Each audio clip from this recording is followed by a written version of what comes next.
The Unexpected Detour, a story of integrity and change. The small-town police station buzzed with a tense energy, a quiet hum of unease that filled the air like a storm brewing on the horizon. Conversations were muted, and the officers' movements carried a caution that spoke volumes. Whispers of a federal investigation into the department had created an invisible cloud of suspicion. Everyone knew that someone among them might be gathering evidence, but no one knew who, or when their secrets might unravel. Miguel Santos walked through the precinct doors, his plain clothes blending seamlessly with the casual attire common in the area. His calm demeanor betrayed nothing of the storm he had come to navigate. Miguel, a Filipino-American FBI agent with a reputation for integrity and meticulous work, was there for the final phase of a months-long undercover investigation. Allegations of bribery, abuse of power, and other misconduct had brought him to this small, close-knit community. Miguel's years of experience had taught him to remain composed, even when tension simmered around him. His eyes scanned the room, taking in every detail with the precision of someone trained to notice what others overlooked. He had just stepped inside when Officer Karen Blake, a seasoned cop with a reputation for defensiveness, spotted him. Karen's sharp gaze locked onto Miguel. Something about him, his unfamiliar face, his quiet confidence, immediately set her on edge. She straightened in her chair, calling out to him in a voice that carried authority and suspicion. "Excuse me, sir, can I help you?" Miguel turned to her, his expression neutral but polite. "No, thank you. I'm just here to observe." Her eyes narrowed, suspicion growing. "Observe what? This is a police station, not a public park. You can't just walk in here without a reason."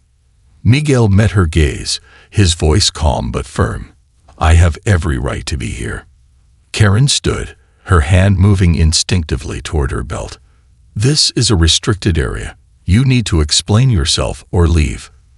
Miguel sighed quietly, his patience unshaken. "I'm here on official business." Karen's lips tightened. She scoffed, her tone laced with disbelief. "Official business? You don't look like you belong here. What are you, some kind of reporter? A lawyer?" Miguel's jaw tightened, though his composure remained intact. "I'm not obligated to answer your questions, officer." Her face reddened at his refusal. "If you won't tell me why you're here, I'll have to ask you to leave. If you don't, I'll have no choice but to detain you for trespassing." Miguel took a deep breath. "I think you're making a mistake." Karen stepped closer, her voice sharp and unyielding. "The only mistake here is you thinking you can walk in here and act like you own the place. Turn around, hands behind your back." As nearby officers exchanged uneasy glances, Karen's voice grew louder, drawing more attention. Miguel didn't resist as she cuffed him. His calm demeanor never wavered. "This is unnecessary," he said quietly, but Karen ignored him, leading him toward an interrogation room. Inside the dimly lit room, Karen sat across from Miguel, her confidence on full display as she pulled out a notepad. "Name," she demanded. Miguel remained silent, his expression unreadable. Karen leaned forward, her irritation evident. "You're not helping yourself. Give me your name, or I'll charge you with obstruction." Before Miguel could respond, the door burst open. Captain Howard, the precinct's commanding officer, entered, his presence immediately filling the room. His sharp eyes surveyed the scene, darkening as they landed on Miguel in cuffs. "What the hell is going on here?" Howard demanded, his voice low and controlled. Karen straightened, her confidence faltering. "Sir, this man was trespassing. He refused to identify himself." Howard's glare turned icy. "Do you have any idea who this is?" Karen blinked, taken aback. "No, sir. That's what I was trying to." "Agent Santos," Howard interrupted, his voice firm. "I'm so sorry about this." His tone softened as he turned to Miguel. "We had no idea you'd be here today." Karen's face went pale as the words sank in. "Agent Santos," she repeated, barely above a whisper. Miguel's calm demeanor remained unshaken. "I try to explain," he said evenly. Howard's frustration was evident as he turned to Karen. "Agent Santos is with the FBI. He's leading the investigation into this department's corruption allegations. And you just arrested him." Karen's mouth opened and closed, but no words came out. The silence was thick as Howard exhaled sharply. "Please accept my sincerest apologies, Agent Santos," he said. "This will be addressed immediately." Miguel nodded, his professionalism intact. "Thank you, Captain. I'd appreciate having these removed," he said, raising his cuffed hands slightly. Howard quickly unlocked the cuffs, his face a mask of regret.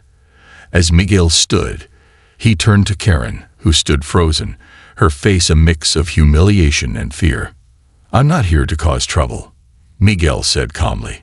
"But incidents like this are exactly why this investigation is necessary." Howard's face tightened. "Karen, we'll discuss this later. For now, I suggest you take a break and reflect on your actions."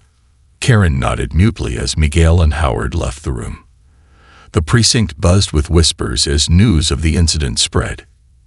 Agent Santos, the man investigating their department, had been detained by one of their own. The fallout was swift. Security camera footage of the incident leaked, sparking outrage online. Karen was placed on administrative leave, her actions criticized as emblematic of broader systemic issues. Miguel, however, remained focused on his mission. The investigation culminated in a sweeping overhaul of the department. Arrests were made, and new leadership was installed. Miguel's calm, principled handling of the incident earned him respect and attention beyond the precinct. He used this platform to advocate for systemic reforms, including mandatory bias training and stronger collaborations between federal and local agencies. "This isn't about one officer or one department," Miguel said at a press conference. "It's about creating a culture of accountability and respect, where justice truly is blind."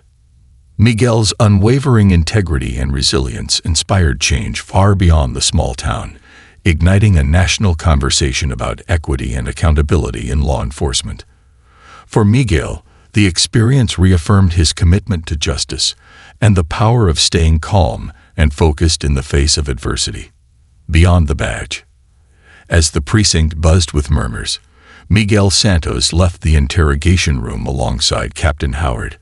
The weight of what had just occurred lingered in the air, but Miguel had no time to dwell on the incident.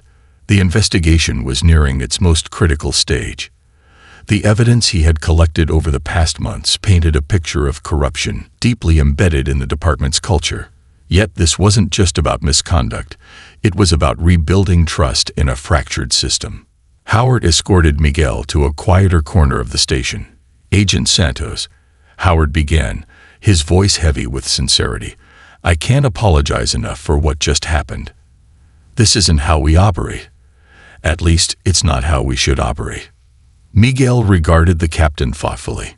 Despite the captain's remorse, Miguel could sense the inner conflict in the man's tone. It wasn't just embarrassment. It was a realization that the department's failings ran deeper than he had been willing to admit. Miguel had seen this before. Good leaders caught in the inertia of a broken system, unsure how to course correct without dismantling what they'd spent years building. "This isn't personal, Captain," Miguel said, his tone steady. "But moments like this are why I'm here. It's not about pointing fingers. It's about fixing what's broken." Howard nodded slowly, the weight of the words settling on him. "I want to help, Agent Santos. Whatever you need." Miguel knew the offer was genuine, but he also understood the challenge of turning words into action. "I appreciate that, Captain. I'll be reaching out soon." Later that evening, Miguel sat in his modest motel room, reviewing his notes and evidence. The files on his laptop contained damning proof of bribes taken, cases mishandled, and victims silenced.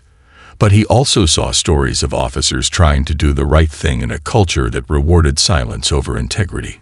Miguel's mission wasn't just about rooting out the bad actors. It was about empowering those who had been too afraid to speak. His phone buzzed. It was a message from his supervisor. The incident at the precinct is trending. Stay focused. The spotlight can help our case. Miguel sighed. While the attention could amplify the importance of his work, it also made his job harder. Public scrutiny often polarized communities, making it difficult to foster the kind of collaboration needed for true reform. He glanced at his reflection in the window. His face, a blend of determination and weariness, reminded him of why he had joined the Bureau in the first place.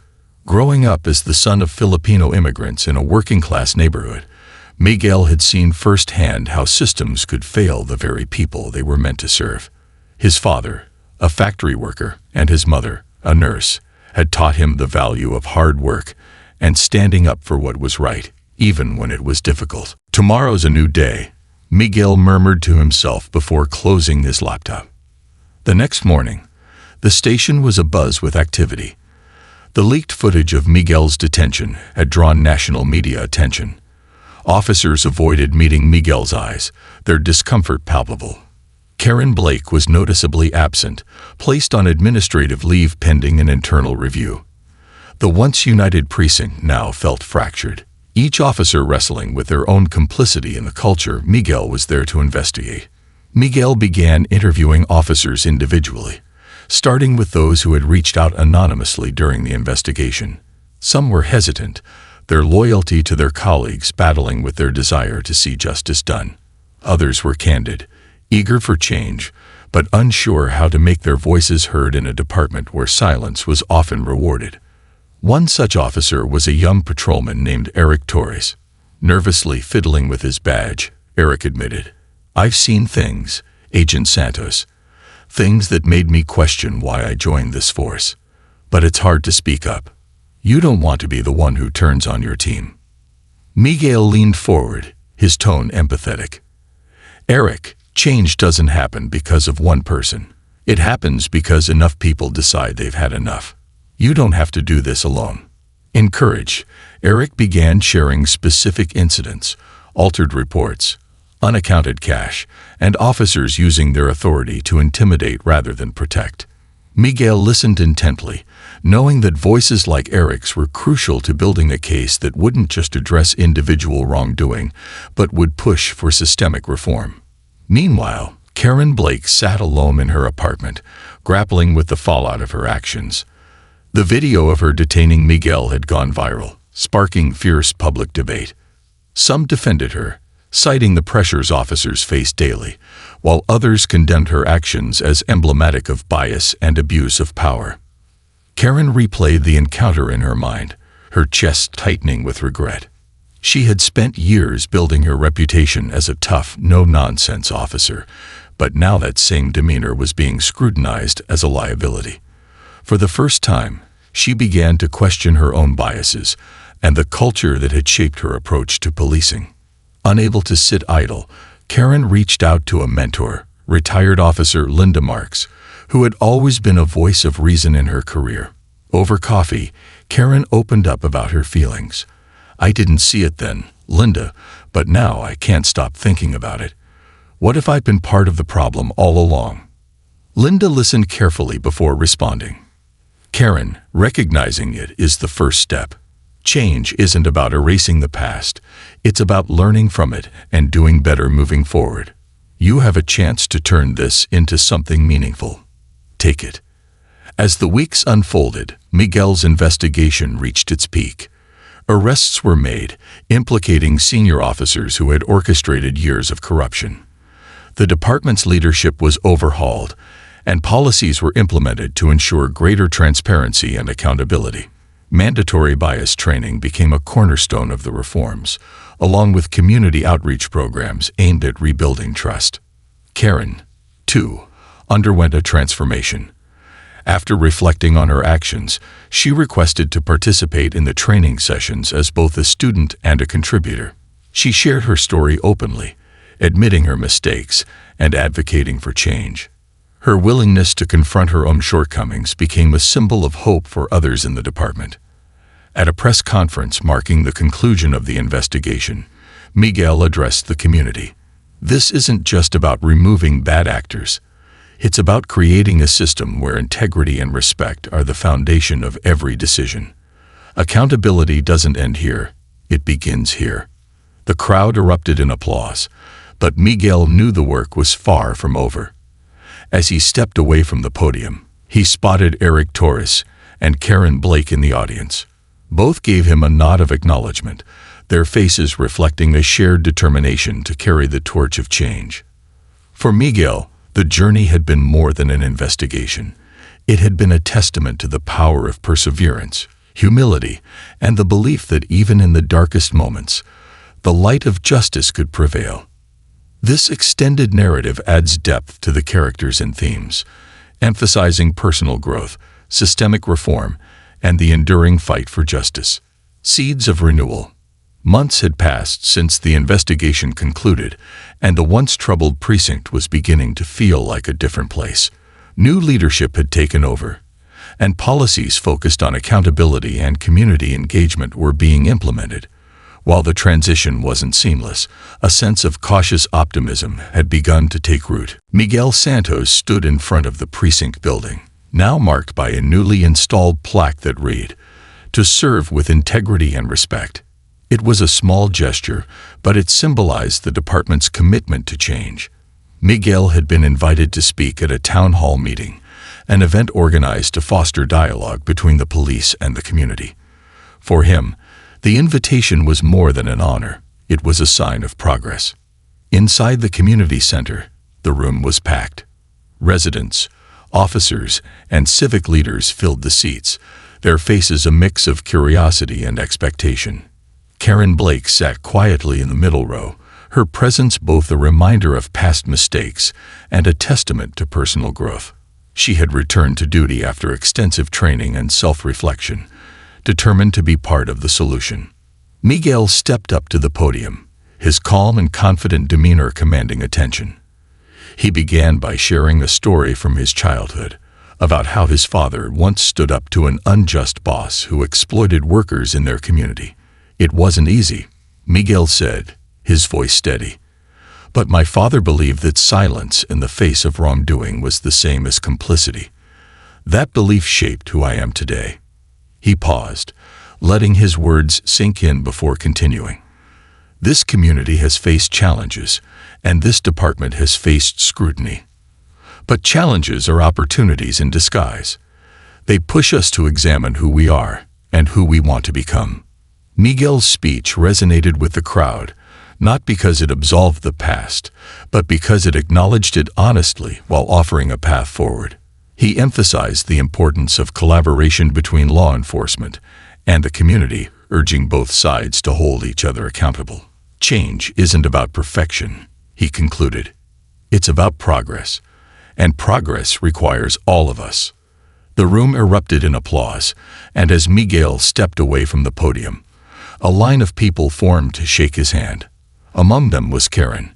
"I wanted to say thank you," she said, her voice sincere, "for not giving up on this department, and for not giving up on me." Miguel smiled, his gaze steady. "It's not about giving up, Officer Blake. It's about believing in the potential for better. And I think you've shown a lot of people that better is possible." The reforms Miguel had championed began to ripple outward. Officers like Eric Torres became leaders in community outreach programs, organizing events that brought residents and law enforcement together in informal settings. Coffee meetups, neighborhood cleanups, and youth mentorship initiatives became regular occurrences. The goal was simple: to humanize the badge and rebuild trust. One such program was the Community Academy, a 6-week workshop where residents could learn about police procedures, share concerns, and even participate in mock scenarios to better understand the challenges officers face. Karen volunteered to lead the sessions, sharing her own story as a way to bridge the gap. At the first academy session, a middle-aged man named Victor raised his hand. "I appreciate what you're doing here, but it's hard to forget what happened in the past. How do we know this isn't just for show?" Karen took a deep breath before responding. "Victor, I can't erase what's been done, and I won't pretend it didn't happen. What I can do is show you that we're committed to doing better." Actions speak louder than words, and I hope you'll give us the chance to prove it." Victor nodded, his skepticism softening, but not disappearing entirely. It was a reminder that trust takes time to rebuild, but Karen was willing to do the work. Meanwhile, Miguel's role in the investigation continued to garner attention on a national scale. He was invited to speak at law enforcement conferences, where he shared insights on handling corruption cases and fostering systemic change. His calm, analytical approach won him respect, but what resonated most was his ability to connect with people on a human level. One of his speeches at a conference in Washington, D.C., became a rallying cry for reform. "It's easy to demonize or glorify law enforcement," Miguel said, addressing a packed auditorium. "But the reality is far more complex. Good officers exist in flawed systems, and flawed officers can perpetuate cycles of harm. The goal isn't to choose sides. It's to build systems that bring out the best in people." Miguel's words were met with a standing ovation, and his approach became a model for other agencies facing similar challenges. Back in the small town, the changes Miguel helped inspire were beginning to show results. Crime rates dropped, not because of harsher enforcement, but because of stronger relationships between officers and the community. Residents began reporting crimes without fear of retaliation, and officers found their jobs easier and more fulfilling when they were met with cooperation instead of hostility. Karen became a mentor to younger officers, emphasizing the importance of empathy and communication. She often spoke about her own journey, not as a way to excuse her past actions, but as a way to demonstrate that growth was possible. "We're not just enforcers of the law," she would tell her mentees. "We're guardians of trust." Eric Torres, now a sergeant, often partnered with Karen for training sessions. Together, they became a symbol of the department's transformation, proof that change wasn't just theoretical but real and tangible. On Miguel's last day in town, the community held a small gathering to thank him for his work. The atmosphere was warm, with children playing, neighbors laughing, and officers mingling with residents. As Miguel stood on the edge of the gathering, watching the scene unfold, Karen approached him. "It's strange," she said, "to think about where we were when you first walked into that precinct." Miguel chuckled. "Strange, but not surprising. Change is never easy, but it's always worth it." Karen nodded. "Thank you for reminding us of that." As the sun set over the town, Miguel took one last look at the community he had helped transform. It wasn't perfect, no place ever is, but it was moving in the right direction. And for Miguel, that was enough. He left the town with a sense of fulfillment, knowing that the seeds of renewal he had planted would continue to grow. His work wasn't finished. There were always new challenges to face. But this chapter was a reminder of what could be achieved when people chose courage over complacency and hope over fear. Miguel's journey was far from over, but he carried with him the knowledge that even the smallest ripple of change could create waves of transformation. And in that truth, he found his greatest inspiration: the legacy of accountability. The crisp morning air carried the sounds of laughter, chatter, and the faint hum of music as the small town prepared for its first ever day of unity. Organized by both the police department and community leaders, the event symbolized the transformation that had taken root since Miguel Santos' investigation. Miguel had left the town months ago, but his influence lingered, woven into the fabric of a community that now aspired to build trust rather than perpetuate division. Karen Blake stood near a table laden with coffee, pastries, and flyers about new community programs. A child tugged at her uniform, pointing to the face painting station. She smiled warmly and bent down to his level. "Go ahead, buddy," she said. "Tell them Officer Blake said you can skip the line." The boy giggled and ran off, his carefree spirit a reminder of why the day mattered so much. Karen straightened and looked around. Everywhere, residents mingled with officers who had once been strangers, or worse, adversaries. There was no room for complacency, she knew, but today was a celebration of how far they had come. The microphone crackled, drawing everyone's attention to the makeshift stage at the center of the park. Eric Torres, now a sergeant, and one of the town's most respected officers stepped forward. His voice carried the easy confidence of someone who had found his calling. "Good morning, everyone," Eric began, his grin infectious. "I want to thank you all for being here today. This isn't just about celebrating what's been done. It's about committing to what's next. Together, we've proven that change is possible, and it starts with conversations like the ones we're having today." The crowd erupted in applause. Karen felt a swell of pride as Eric continued, acknowledging the officers, residents, and even himself for their willingness to learn and grow. "Before we move on to the fun stuff," Eric said, "I'd like to introduce someone very special who's here with us today. He's the reason we're standing on this stage instead of in the shadows of mistrust. Ladies and gentlemen, please welcome Agent Miguel Santos." The applause was thunderous as Miguel stepped onto the stage. He hadn't told anyone he was coming, wanting his visit to be a quiet one. But as he looked out at the crowd, familiar faces mixed with new ones, he realized there was no escaping the impact of his presence. This was more than a town to him now. It was a testament to what could happen when accountability met resilience. "Thank you," Miguel said, his voice carrying a calm authority that hushed the crowd. "It's good to be back. This town has been on a remarkable journey, and standing here today, I see a community that refused to let its challenges define it. That's a rare and powerful thing." He paused, scanning the faces in the crowd. Karen caught his eye and nodded, her expression one of gratitude and determination. "But let me be clear," Miguel continued. "What you've achieved here is just the beginning. Real change isn't about one investigation or one set of reforms. It's about creating a culture where accountability and trust aren't just words but actions, every single day." The crowd murmured in agreement, the weight of his words sinking in. Miguel shifted his tone, softening as he shared a story from the investigation. He spoke about Eric Torres, who had risked his career to speak out, and about Karen Blake, who had turned her mistakes into lessons for herself and others. "Heroes aren't perfect," Miguel said. "They're people who choose to do better, even when it's hard. This town is full of heroes."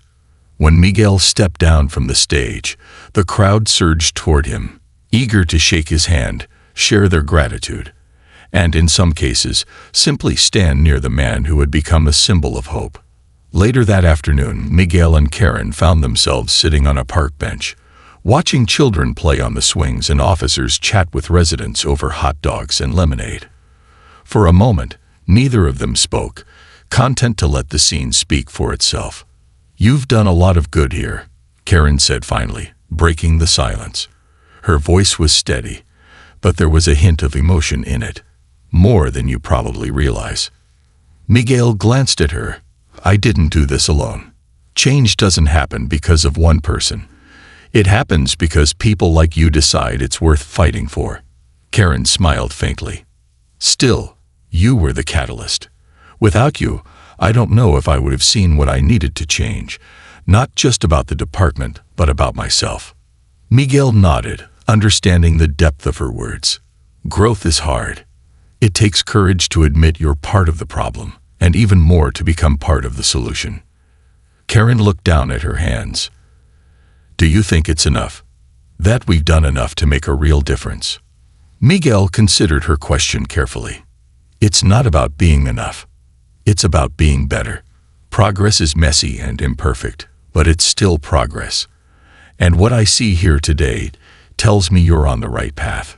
The day of unity ended as the sun dipped below the horizon, casting the town in a warm golden glow. Families lingered, reluctant to let the day end, while officers helped clean up the park, laughing and joking with residents as they worked. The barriers that had once divided them felt less like walls and more like hurdles they had learned to climb together. Miguel stood at the edge of the park, his hands in his pockets, watching the scene unfold. As much as he wanted to stay, he knew it was time to move on. His work wasn't finished. There were other towns, other communities, and other battles waiting for him. But as he turned to leave, he felt a sense of peace. This town had shown him that change, no matter how slow or difficult, was always possible. And that was a legacy worth carrying forward. With one last glance at the park and a small, satisfied smile, Miguel walked toward his car, ready to face whatever came next. A ripple across the nation.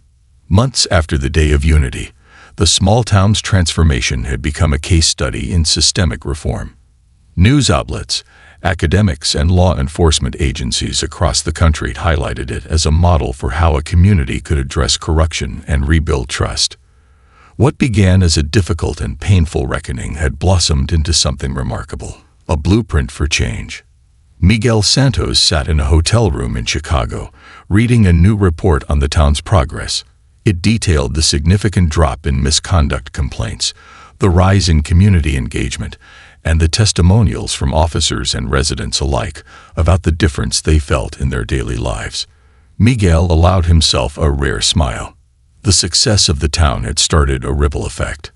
Other communities, plagued by their own challenges, reached out to Miguel for guidance. His work had shifted from being solely investigative to becoming a kind of mentorship for departments and municipalities grappling with corruption, bias, and fractured relationships. Miguel's latest assignment brought him to a sprawling urban city with a long history of mistrust between its residents and law enforcement. The stakes were higher, the challenges more complex, and the resistance to change far greater. But Miguel had learned that the size of the challenge wasn't what mattered. It was the willingness of people to engage in honest reflection and hard work. His first meeting was with the city's chief of police, a man named Preston Graves. Graves was an imposing figure with a reputation for being tough but fair. He had been in the role for 2 years and was struggling to balance the pressure from his officers with the growing demands for reform from activists and residents. "Agent Santos," Graves said, extending a firm handshake, "I've read the reports about your work. Impressive, but I have to admit, I'm skeptical." Miguel appreciated the candor. "Skepticism is healthy, Chief, but I'm not here to force anything. My goal is to help identify the issues and work with you to address them, if you're willing." Graves leaned back in his chair, folding his arms. "And what if the issues aren't as bad as people say? What if this department is being unfairly scrutinized?" Miguel met his gaze, unflinching. "Then the investigation will show that. But if there are problems, ignoring them won't make them go away. It'll only make them worse." The two men stared at each other for a moment before Graves nodded. "Fair enough. Let's get to work." The investigation began with interviews, ride-alongs, and a review of the department's records. Miguel noticed a familiar pattern. A small group of officers abusing their power while the majority remained silent, either out of fear or apathy. The community's grievances were valid, but so was the frustration of officers who felt unsupported and overwhelmed. Miguel approached the situation with the same calm, methodical approach that had served him well in the past. He listened more than he spoke, earning the trust of both officers and residents. He held town hall meetings where people could voice their concerns, facilitated training sessions on bias and de-escalation, and worked with department leaders to identify areas for immediate improvement. One evening, after a particularly heated community forum, Miguel found himself sitting in a quiet diner, nursing a cup of coffee. He was reviewing his notes when a young woman approached him hesitantly. "Excuse me," she said. "Are you Agent Santos?" Miguel looked up and smiled. "Yes, I am. How can I help you?" The woman sat down across from him, her hands fidgeting nervously. "My name's Alicia. I'm an organizer with one of the local advocacy groups. I just wanted to say thank you for listening. Most people in your position don't." Miguel set down his pen, giving her his full attention. "Listening is the only way to understand what's really going on. Your perspective matters, Alicia." She nodded, her eyes bright with emotion. "I just hope it leads to something real. We've been promised change before, but it always feels like it's just for show." Miguel leaned forward. "Change doesn't happen overnight, and it's never perfect. But every step forward matters. Don't underestimate the power of persistence. Alicia smiled faintly, her hope tempered by caution. I'll hold you to that. The investigation revealed troubling findings. Patterns of racial bias in traffic stops, a lack of accountability for officers with repeated complaints, and a culture that prioritized loyalty over integrity. Miguel presented his findings to Chief Graves and the City Council, framing them not as an indictment, but as an opportunity. This isn't about tearing down what exists, Miguel said during the presentation. It's about building something stronger, something better. Accountability doesn't weaken law enforcement, it strengthens it. The recommendations included mandatory body cameras, a civilian oversight board, increased funding for mental health crisis teams, and regular community police dialogues. Some measures were met with resistance, particularly from the police union, but Miguel reminded them of the stakes. Trust is the foundation of effective policing, he said during one contentious meeting. Without it, the system collapses. Months later, the first signs of progress began to emerge. Officers reported feeling more supported in their roles, thanks to the new mental health resources. Residents noted a decrease in heavy-handed policing, and the community forums became less confrontational and more solution-oriented. Alicia, who had remained an outspoken advocate, reached out to Miguel one day with an update. Things aren't perfect, she admitted. But I see the difference. People are starting to believe change is possible. Miguel felt a sense of quiet satisfaction. The work was far from done, but the seeds of renewal had been planted once again. As the city began its journey toward lasting reform, Miguel prepared to move on to his next assignment. Before leaving, he received a letter from Chief Graves. It read, Agent Santos, I won't lie. When you first walked into my office, I didn't think much would come of it. I was wrong. You've shown me that accountability isn't a threat to leadership. It's a challenge to be better. For that, I thank you. This department still has a long way to go, but because of you, we've taken the first steps. Wherever you go next, I hope they know how lucky they are to have you. Preston Graves. Miguel folded the letter carefully and slipped it into his briefcase. His work was demanding, often thankless, but moments like this reminded him why he did it. Every community he left was another ripple in a growing wave of change. As he boarded a plane to his next destination, Miguel reflected on the journey ahead. He knew it wouldn't be easy, but he also knew that every small victory mattered. Change wasn't just a destination, it was a legacy, one built step by step, story by story. And Miguel Santos was determined to keep walking. A legacy of courage. Miguel Santos leaned back in his seat, the hum of the airplane engines a steady backdrop to his thoughts. Over the years, his work had taken him to places filled with tension, resistance, and hardship. He had walked into rooms where trust was shattered, where pain lingered like smoke, and where hope seemed like a distant memory. Yet in each place, he had seen something remarkable. The capacity for change. The small town that marked the start of this particular chapter in his career was a vivid memory. It wasn't just the investigation or the arrests that stood out, it was the people. Karen Blake, whose mistakes became stepping stones to growth. Eric Torres, who found the courage to speak up. Alicia, the community organizer who refused to let skepticism silence her voice. Even Chief Graves, who initially resisted but ultimately embraced the opportunity to lead by example. These individuals and their choices proved something Miguel had always believed. Change isn't about perfection. It's about progress, driven by the courage to confront uncomfortable truths. As the plane soared through the clouds, Miguel thought about the lessons he learned along the way. He knew the path to reform was never linear. There would always be setbacks, resistance, and moments of frustration. But he also knew that every small step forward, every policy changed, every conversation held, every person inspired, added up to something bigger. The lesson was clear. Progress starts with people. It starts with individuals willing to look in the mirror and acknowledge where they've fallen short. It starts with leaders who understand that accountability isn't a weakness, but a strength. And it starts with communities coming together, refusing to let differences divide them. Miguel's work wasn't finished. He doubted it ever would be. But he found peace in the knowledge that his efforts had sparked ripples of change. He wasn't just investigating corruption or writing reports. He was helping to rebuild trust, one community at a time.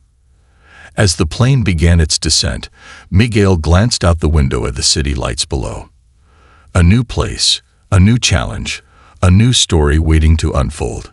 He smiled faintly, knowing that somewhere down there were people ready to make a difference, people waiting for someone to believe in them, and people willing to take the first step towards something better. The work of change, Miguel realized, wasn't about fixing everything all at once. It was about planting seeds, seeds of courage, accountability, and hope. With enough time and care, those seeds would grow, just as they had in the small town where it all began. Miguel gathered his belongings as the plane landed, ready to step into another chapter. The lessons he carried with him were clear. Justice begins with integrity. Trust is built on accountability, and progress is always worth fighting for. This concludes the story. Thank you for watching until the end. I hope you found it enjoyable. If you did, please consider liking the video and sharing it with your friends. Don't forget to subscribe to our channel and activate the notification bell for more captivating stories. Have a great day.